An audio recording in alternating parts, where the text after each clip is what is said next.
ऑफिसला आलो बघतो तर काय पंख्यानं अति प्रचंड वेग धारण केलाय. गर्दी बिल आहे पुन्हा देण्यात आला. हा आपल्या भैयाचा बर्थडे आहे. मग काय जल्लोषात भैयाचा बर्थडे साजरा केला.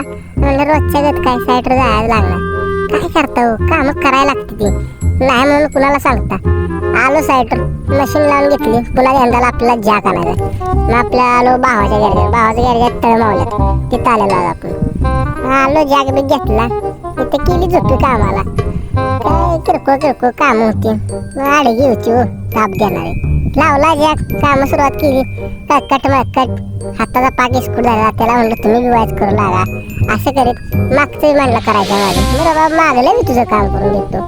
सगळी कामं केली आणि ओके मध्ये बाबा मशीन तयार झाली. निवांत झालं. म्हणलं चला भावाच्या गॅरेजवर जॅक द्यायला गेलं पाहिजे.